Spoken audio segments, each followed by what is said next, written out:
오늘은 예배의 가치라고 하는 제목으로 하나님의 말씀을 본문을 중심으로 나누기를 원합니다.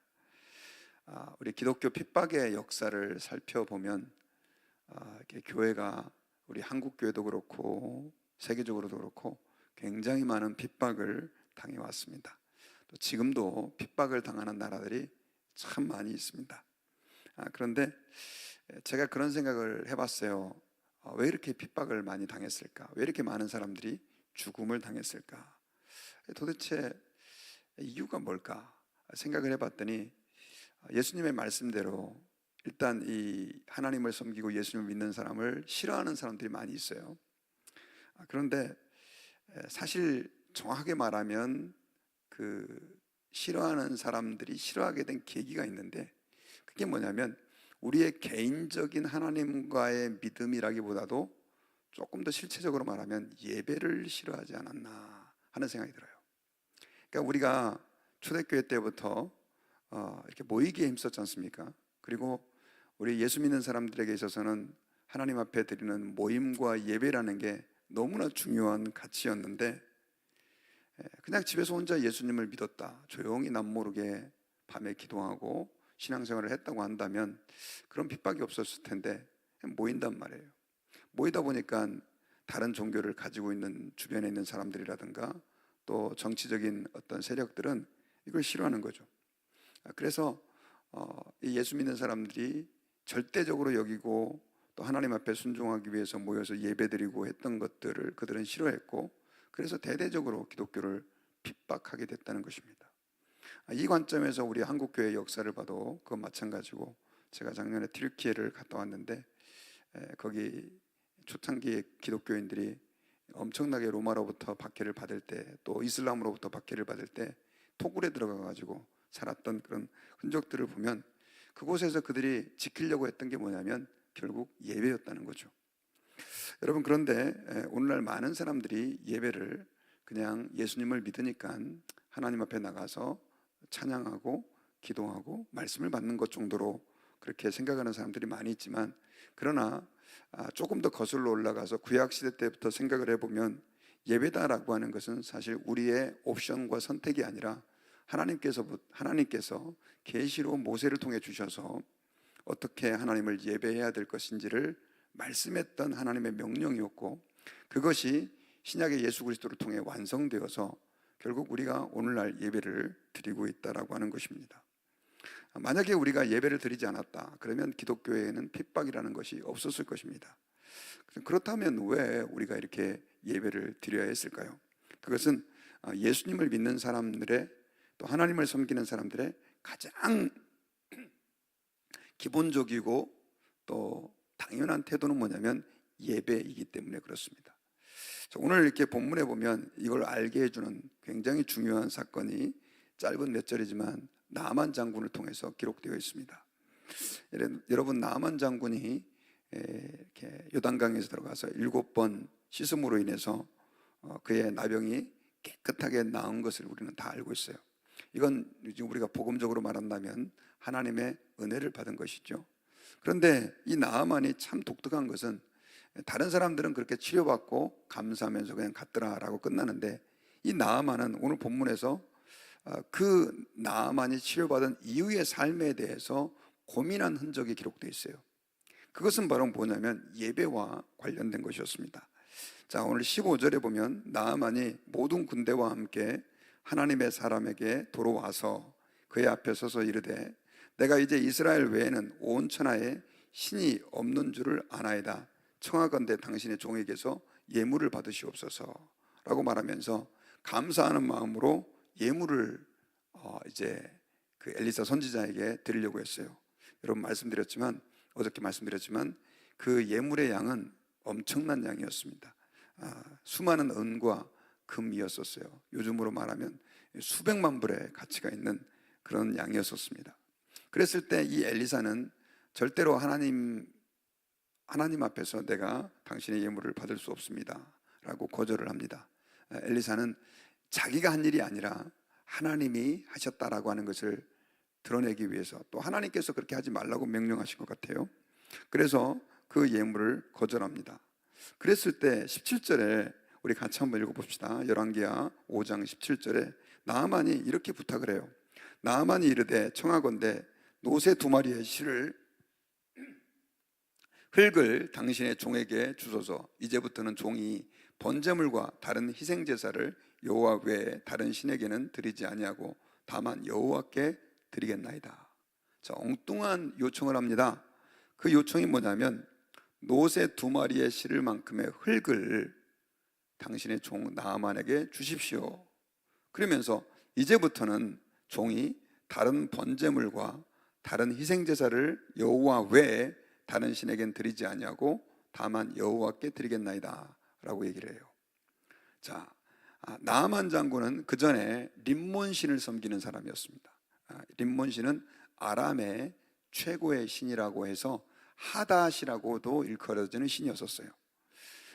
여러분, 많은 국가들이 자기들만의 신을 이렇게 모시고 섬기는 그런 일들이 있었는데, 특별히 아람은 왕부터 시작해서 고관들이 림몬 신을 섬기는 그런 국가였다는 거죠.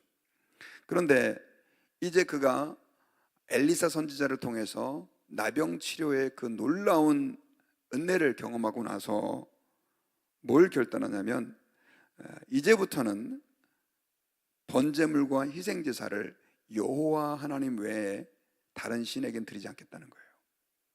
여러분, 그가 왕의 최측근이었고 군대 장관, 요즘 말하면 국방부 장관이라고 그랬잖아요.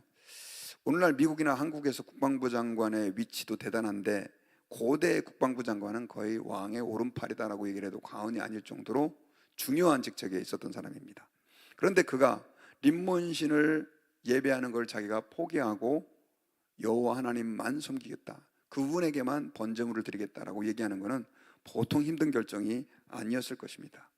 그런데 그가 여기서 이상한 걸 요구해요. 뭘 요구하냐면 아까 17절에서 흙을, 그것도 나귀 2마리에 실을 정도의 흙을 제게 좀 주십시오 라고 그곳에 있는 흙을 가져가겠다는 거예요. 이거에 대해서 이제 학자들이 여러 가지 의견이 있는데, 축복의 기념물로 가져가겠다, 또 적당한 곳에 흙을 뿌려서 성역화시키겠다, 이런 설도 있지만, 그러나 많은 학자들은 그가 이 흙을 가지고 가가지고 번제단을 만들어서 그곳에서 하나님을 예배하려고 했다라고 하는 거에 다 공감하여 해석을 합니다.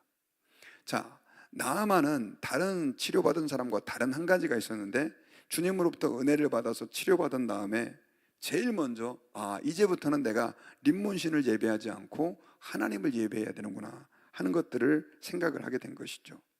그러면서 또 한 가지 엘리사에게 양해를 구합니다. 그 내용을 보면 뭐냐면, 저는 왕의 최측근으로서 왕이 림몬 신당에 가가지고 예배를 해야 될 때 보통 왕이 혼자 가지 않고 가장 최측근이었던 사람의 몸을 의지해가지고 같이 기대해서 같이 신당에서 왕과 함께 절을 해야 되는 거예요. 이거는 자기의 직무인 거예요. 그러다 보니까 그게 마음에 걸린다 그러면서 엘리사에게 오늘 18절에 보면 내 주인께서 림몬의 신당에 들어가 거기서 경배하며 그가 내 손을 의지하심에 내가 림몬의 신당에서 몸을 굽히오니 내가 림몬의 신당에서 몸을 굽힐 때 여호와께서 이 일에 대하여 당신의 종을 용서하시기를 원하나이다. 자기는 예배하는 마음으로 직무로 그렇게 림몬 신당 앞에 몸을 굽혀야 하지만 이건 내가 지금 피할 수가 없습니다. 그러니까 이거에 대해서 용서를 구합니다 라고 얘기를 했어요.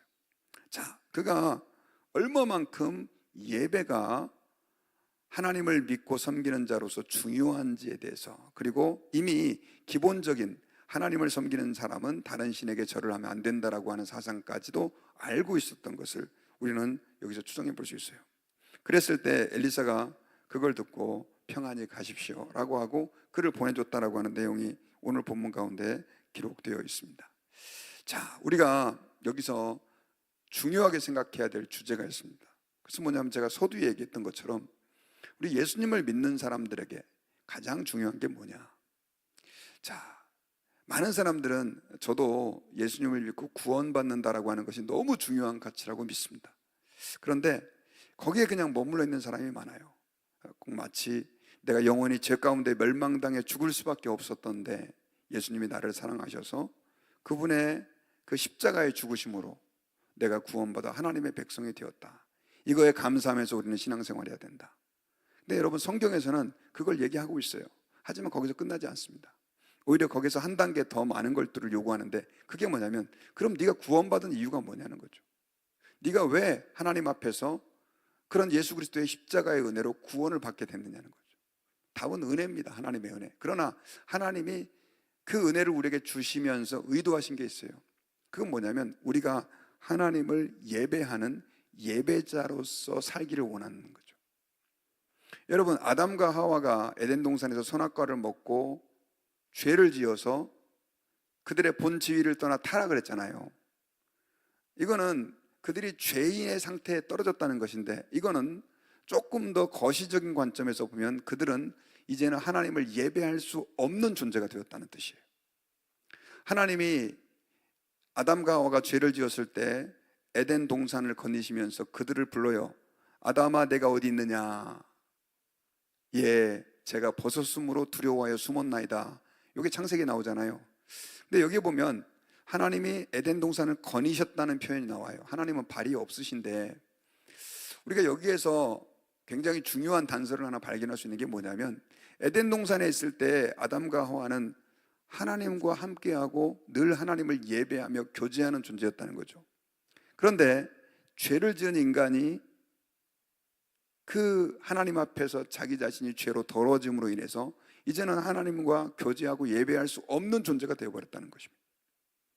하나님이 그 교제와 예배를 회복시키게 하기 위해서 예수 그리스도를 십자가에서 죽게 하심으로 다시 한번 하나님과의 교제를 회복했는데, 내가 예수님을 믿는다고, 내가 죄사함 받았다고, 구원받았다고 말하면서 예배를 소홀히 한다고 한다면, 하나님과 교제하는 것을 소홀히 한다고 한다면, 이 사람은 신앙의 본질에 서 있다고 말할 수가 없는 거죠. 나아만 장군은 이걸 꿰뚫고 있었던 거예요. 그래서 내가 이제 엘리사를 통해서 하나님께서 역사하셔서 나병에서 치료를 받고 이렇게 이제 건강한 몸이 됐는데, 내가 해야 될 일이 있다고 한다면 이제 그 림몬신을 예배하는 게 아니라 내가 그동안 참신이라고 생각했던 그 신을 버리고 이제는 여호와 하나님을 예배하는 사람이 되어야 된다라고 하는 걸 깨달은 거예요. 그래서 그 노새 2마리의 실을 흙을 요구하고, 왜냐하면 그는 이스라엘에서 와서 예배할 수가 없었기 때문에 그렇죠.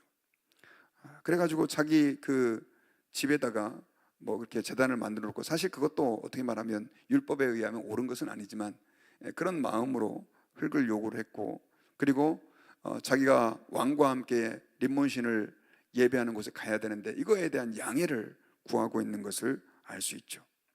여러분, 하나님을 섬기는 사람에게 있어서 가장 중요한 것은 예배입니다. 이사야 43장 21절에서 내 백성은 내가 나를 위하여, 이 백성은 내가 나를 위하여 지었나니 나의 찬송을 부르게 하려 함이라 라고 하는 구절이 나와요. 나의 찬송을 부르게 한다라고 하는 구절은 하나님을 노래한다는 것인데, 이것은 조금 더 근본적으로 들어가면 주님을 예배하는 존재가 되게 하기 위해서 주님이 우리를 지으셨다는 거예요. 여러분, 요한계시록에 보면 예수님께서 재림하셔서 이 땅을 심판하시고 하나님 나라를 온전히 회복시켜 주시는데, 그 회복된 하나님의 나라에서 있어지는 일은 뭐냐면 하나님을 예배하는 일입니다. 그래서 14만 4천 명의 사람들이 요한계시록을 읽어보면 가장 하나님 앞에서 정성 들여 종일토록 하는 일이 뭐냐? 하나님을 예배하는 일이에요. 구원받은 구약의 12지파를 대표하는 이 12지파의 대표자와 또 신약의 12사도를 대표하는 24명의 장로들이 요한계시록에 보면 엎드려 면류관을 주님 앞에 드리면서 하는 일이 뭐였냐? 예배하는 일이었다는 것이죠. 그러니까 결국 예수 그리스도의 십자가 사건이 너무 우리에게 중요한 일이지만, 사실은 그 십자가 사건의 목적은 뭐냐? 우리로 하여금 하나님 앞에 죄사함을 받고 하나님을 예배하고 경배하는 존재, 하나님과 교제하는 존재로서의 회복이 바로 그런 의도가 있었다라고 하는 것입니다. 그런데 오늘날 많은 사람들이 예배를 단순하게 집회라고 생각합니다. 예배하고 집회의 차이점은 뭐냐면, 많은 경우 집회는 내가 자원해서 가는 성격대로 되게 좀 강해요. 그런데 예배는 하나님께서 우리에게 요구하시는 예배인 거죠. 제가 역대기서를 읽다가 참 역대기가 읽기가 힘들더라고요. 목회자인데도 불구하고 좀 특이한 걸 하나 발견했는데, 요즘으로 말하면 최초로 이제 악기로 하나님을 예배하는 그 예배가 다윗 때부터 도입이 됐습니다. 그 전까지는 이렇게 악기를 가지고 하나님을 예배하고 또 찬양하고 하는 게 별로 이렇게 정착되어 있지 않았었어요. 근데 다윗이 성전에 수천 명의 레이지파를 아예 폐위를 하면서 그렇게 이제 예배하는 예배자가 되게 했는데, 근데 이 사람들이 하는 일은 뭐냐면 수많은 사람들이 노래할 때 연주하는 연주자가 아니었었어요. 성경을 자세히 읽어보면요, 다윗은 24시간 로테이션을 돌려가지고 시간대마다, 예를 들면 뭐 A팀이 1시부터 3시까지 찬양을 한다면 B팀은 3시부터 5시까지 찬양을 하고, 그 성전에서 계속 찬양을 했는데 악기를 연주하고 노래를 하는 사람들이 누구를 했냐면 하나님을 한 거예요. 회중이 없었어요. 그러니까 사실 찬양의 궁극적인 목적은 하나님을 위해서인데, 오늘날 많은 사람들이 교회에, 뭐 저희 교회도 이제 악기로 연주를 하지만 악기로 연주하고 노래를 하는 걸 어떻게 생각하냐면, 이렇게 악기가 들어가고 또 다른 것들이 있으면 찬양이 훨씬 더 좋아서 성도들이 은혜를 받게 하기 위해 한다, 이런 식으로 생각하는 사람들이 있는 거죠. 여러분, 이거는 굉장히 찬양의 그 각도가 잘못된 겁니다. 왜냐하면 저는 제 소원은 한 100가지 악기를 가지고 하나님을 찬양했으면 좋겠는데, 100가지를 갖고 하면 사람들이 훨씬 더 은혜로운 찬양을 불러서 기분이 좋게 되는 게 아니라 우리 주님을 기쁘시게 해드리려고 하는 것이죠. 좀 더 많은 사람들이 찬양에 동참하기를 원하는, 그러니까 지금 회중에서 찬양을 인도하는 저도 우리 성도들을 즐겁게 하기 위해서가 아니라 우리가 같은 마음으로 찬양하는 거죠. 제가 예전에 CRC 교단에 있을 때 저희 총회는 CRC 총회를 참석을 한 적이 있었는데, 그 미국 교회죠.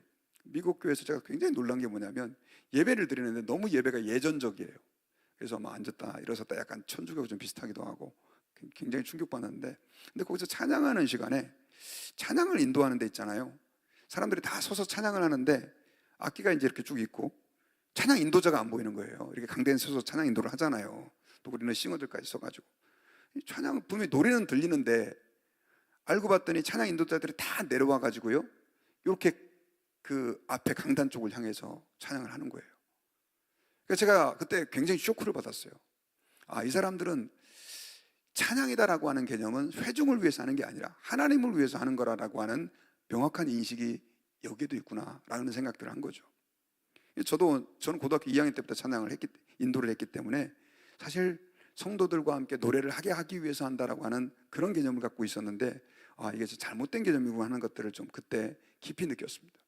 여러분, 우리가 하나님 아버지 앞에서 예배 드리는 거는요, 내가 말씀에 은혜 받기 위해 오는 게 아닙니다. 하나님 앞에 예배 드리는 것은 내가 예배 시간에 찬양을 통해서 내 마음이 회복되고, 내가 찬양을 통해서 내 마음 가운데 문제가 해결되고 나의 고통과 문제를 내려놓기 위해서 예배하는 게 아니라는 거죠.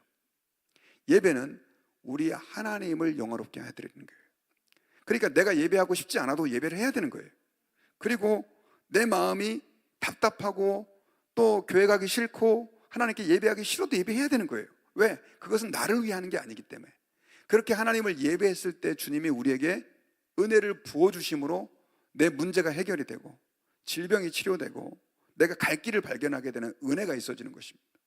저는 요즘에 너무 예배에 대해서 생각하면서 마음이 안타까운 게 뭐냐면, 많은 사람들이 예배를 의무라고 생각하지 않는 거죠. 예배를 옵션이라고 생각하는 거예요. 내가 가고 싶으면 가고 말고 싶으면 말고. 여러분, 성경을 자세히 읽어보면요, 예배는 절대 옵션이 아니에요. 하나님 아버지 앞에서 제가 처음 서두 얘기했지만 초대교회 성도들은 그것이 옵션이 아니었기 때문에, 하나님 앞에 예배드리는 것이 의무였기 때문에 예배드리다 잡혀 들어가서 죽을 줄 알면서도 모여서 예배를 드린 거예요. 그 예배를 포기할 수가 없었기 때문에 그 초대교회 그 로마에 핍박받던 사람들은 토굴에 들어가서 예배를 드렸어요. 작년에 사진 제가 보여드렸잖아요. 사람 살 곳이 아니에요. 그리고 그 예배당이 거기는 이렇게 바위가 쉽게 파지는 건데, 그 예배당이 조그만해요. 진짜 이거의 4분의 1도 안 되는데 거기에 사람들이 30명씩 40-50명씩 모여가지고 큰 바위마다 또 여기 있고 또 저쪽에 또 예배당이 있는데 다 거기 무덤이 다 있어요. 순교한 사람들, 죽은 사람들의 시체를 그 바로 옆에 갖다 놓고, 우리는 예배하다 죽어야 된다라고 생각들을 하고 그러신 건지 들어가는 거 입구 쪽에 사람 시체가 누워있는 거죠. 여러분, 오늘날 교회의 문제점은 여러분 뭐라고 생각하십니까? 저는 목사들의 일탈, 또 성도들의 나태함, 이것들 다 뽑을 수 있지만 오늘날 교회의 가장 큰 문제점은 뭐냐면 예배가 세속화됐다는 거예요. 예배가 세속화됐다라고 하는 것은 성경이 뭘 얘기하냐면 예배가 하나님을 위해 드리는 것이 아니라 나의 만족을 위한 것으로 바뀌어버렸다는 것입니다. 여러분, 하나님 앞에서 드리는 예배는 우리의 만족을 구하는 게 아닙니다. 나의 감정과 나의 상태와 아무 상관이 없는 거예요. 우리가 헌금 드릴 때 나를 위해 헌금 드리지 않잖아요. 찬양도 여러분 나를 위해 드리는 것이 아니라 주님을 위해 드리는 것입니다. 그래서 우리가 최선을 다해야 되는 것이고, 예배 때 사실 가인과 성경에 보면 창세기 4장에 보면 타락한 인간에게 주님의 유일하게 하나님께 나올 수 있는 통로로 만들어준 게 제사예요. 그건 굉장히 부분적으로 하나님과 교제할 수 있었던 건데, 그 인간의 운명이 어떻게 갈라지는지 예배에서 갈라집니다. 가인은 하나님 앞에 예배를 소홀했던 사람이고, 아벨은 하나님 앞에서 제대로 예배를 드리려고 했던 사람이에요. 여러분, 우리 인간의 역사는 예배하는 자와 예배하지 않는 자, 하나님 앞에서 제대로 예배를 드리는 자와 그렇지 않은 자로 성경에는 구분하고 있다는 사실을 기억해야 돼요. 지금까지 여러분 저희가 열왕기서를 계속해서 살펴보지만 좋은 왕은 어떤 왕입니까? 예배를 잘 드리려고 했던 왕이에요. 마음이 착해가지고 신하들을 사랑하고 국민들을 사랑하고, 그게 좋은 왕의 기준이 아니었다니까요. 성경 우리 읽어보셨잖아요. 좋은 왕의 기준은 뭐냐? 하나님 앞에서 예배를 회복하려고 했던 왕들이에요. 조금 성격이 못돼도 예배를 잘 드렸던 왕은 하나님이 칭찬을 했어요. 우리가 다윗과 사울을 알지만 솔직히 나쁜 짓을 더 많이 한 사람은 사울이 아닙니다. 다윗이에요. 예. 왜냐하면 자기를 위해 목숨을 바치는 그 충신의 아내를 갖다가 간음하고 나중에 임신을 하니까 그를 죽이려고 말이에요. 전쟁터에 보내가지고 속여서 그런 짓을 하고, 이게 얼마나 하나님 앞에 못된 짓입니까? 사울은 그런 짓 안 했잖아요. 근데 그 둘이 어떻게 달랐느냐? 다윗은 예배하는 사람이었어요. 사울은 예배를 경홀히 여기는 사람이었던 거죠. 여러분, 오늘 본문에 나오는 나아만, 나병에서 나음을 받았어요. 근데 성경에서는 요 나아만의 이야기로 그냥 끝나지 않고, 저는 사실 이 내용이 기록되어 있다고 하는 것을 옛날에는 잘 몰랐었어요. 나아만 얘기만 교회에서 늘 하니까. 그런데 이 뒷부분에 나아만이 어떻게 그가 치료받은 뒤에 반응했나 하는 부분은 오늘날 우리 신앙생활할 때 있어서 우리가 예수님을 믿고 구원받은 사람이 어떻게 살아야 하는지를 보여주는 굉장히 중요한 사건입니다. 그것은 우리가 하나님을 예배하는 사람이 되야 된다는 거예요. 예배는 어떤 핍박이 있어도 지켜야 되는 것이고, 아무리 많은 환란이 있어도 우리가 하나님 앞에서 예배해야 되는 하나의 의무이자 그것이 또한 특권입니다.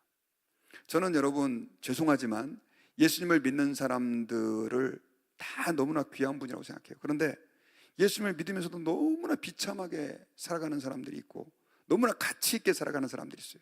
그 기준이 뭐냐?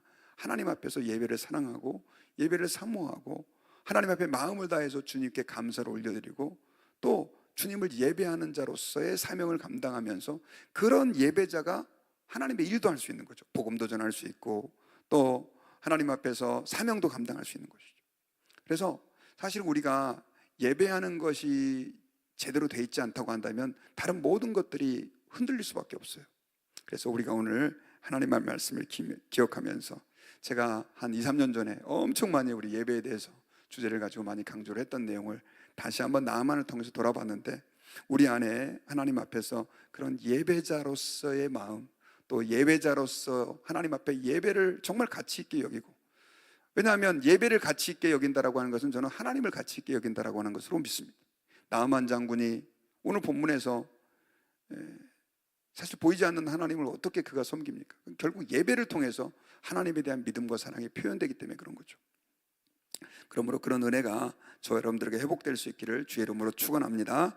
기도하겠습니다. 하나님 아버지 감사합니다. 오늘 말씀을 통해서